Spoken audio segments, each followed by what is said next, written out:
We've seen how Rick Perry was so desperate to revive his campaign this week that he went Bertha on us.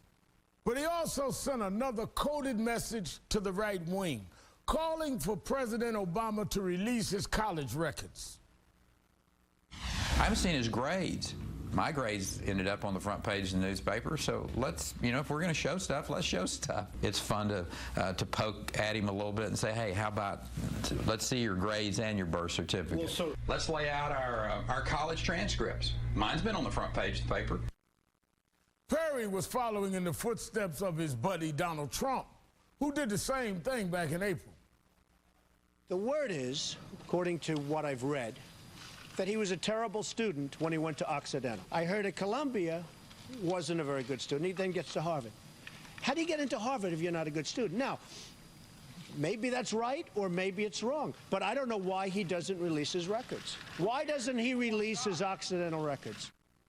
It doesn't take a genius to figure out the subtext here. The suggestion is that Barack Obama wasn't smart enough on his own to get into Columbia or Harvard.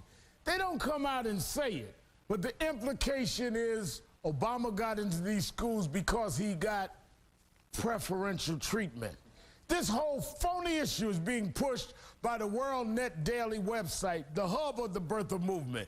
These are the people who promoted an AP story, an alleged AP article, claiming Obama attended college as a, quote, foreign student.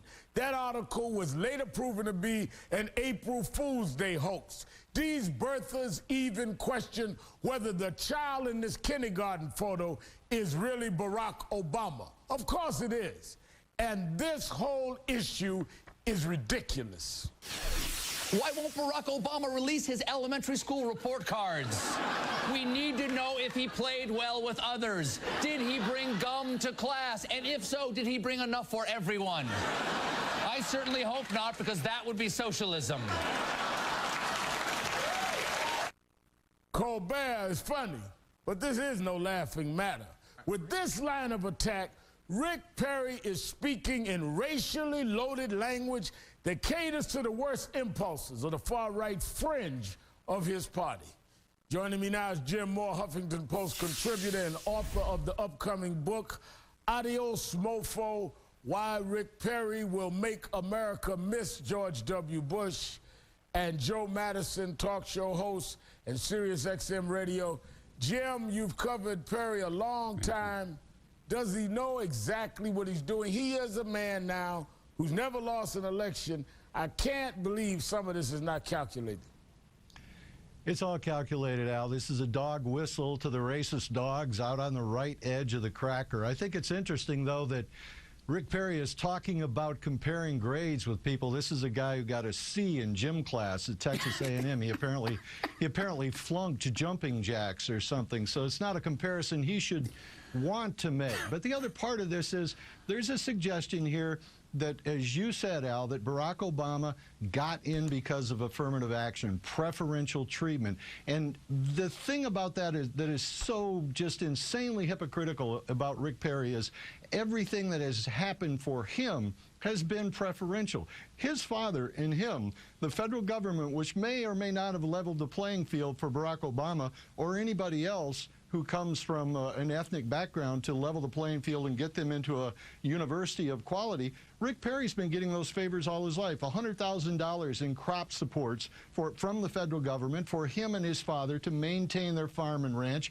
He's been running a corporate preferential treatment program down here in Texas, using taxpayer money to write checks to big corporations to help them out to come down here. He's got nothing to stand on here. He needs to let this go. Let me show this first. Not that it should be dignified, but just so people understand the president's background, his record of achievement in terms of academics.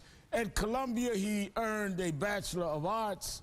He was the editor of the Harvard Law Review. You don't get that on preferential treatment. He was the editor of the Law Review at Harvard and graduated Harvard magna cum laude. So, I mean, clearly you're talking about someone who did it on merit and proved himself every step of the way. But then Rick Perry goes back, Joe, this week, every day except one, on bringing up the birther issue. Let's look at Rick Perry, and I want you to respond to what Rick Perry is doing here, Joe Madison. I don't have a clue about where the president and what this birth certificate says, but it's also a great distraction. That is one of the biggest distractions that there is going. If somebody wants to see my birth certificate, be happy to show it to them. I don't think I was expressing doubts. I was having some fun with Donald Trump. The president's the president, and that's a fact. So the issue of whether or not, I don't think Americans see that as anything other than a distraction. Now, he keeps bringing it up as a distraction, and while he distracts with it, but what he's playing to, Joe, is if you look at the poll in Iowa, 48% of the Republicans in Iowa still don't believe the president was born in the United States. 48%, almost half, of the Republicans in Iowa. Joe, is Rick Perry really playing to a base extreme right-wing vote that he knows is there? Simple answer to that is yes. Let me make 3 quick points. He keeps saying it. It's a distraction. So I'm trying to distract you from the fact that I really shouldn't be in this race to begin with. Point number 2, and that is, look, Rick Perry needs to understand this if he's listening.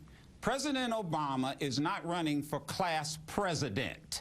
He's running for president of the United States. You do not ask a 50-year-old grown man to show you his or a woman her transcripts. And point number 3, there's an old adage. It's not how you begin the race, it's how you end. No professor, no university, Donald Trump, has ever handed out an affirmative action exam.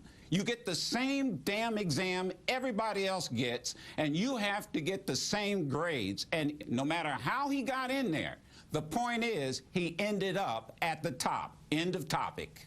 And way at the top of that. But let me go back to you last, Jim, here. I'm going to give you the last word. Look at the poll in Iowa. Mr. Perry came in, blazing saddles. He was the cowboy from Texas, looking up to him.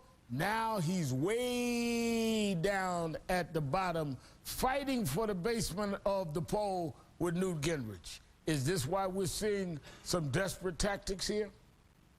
Yeah, he's got to do something, Al, to motivate those people who were crazy about him getting in the race in the first place. And so he's asking the classic question of, when did you stop beating your wife? You're guilty by implication when he brings up this birther thing. So he's going to keep coming up with these kinds of things that animate those people on the far right who turn out in big numbers because they're angry, and those are his voters, the social values voters who are against gay rights, against abortion, and these kinds of things. If he can get those people excited again and have them reconsider Herman Cain and say, wait a minute, he's not really my guy, Rick Perry's my guy, he'll begin to show some movement. And remember, he's up on TV in Iowa now with nobody else up there against him, and he's going to start driving some numbers in Iowa with his TV advertising. So well, it's all part of a plan. Joe, he may be up on TV, but he doesn't have much to say if this is all he's got to offer. And he's getting people to vote against their own interests because they are distracted with this foolishness.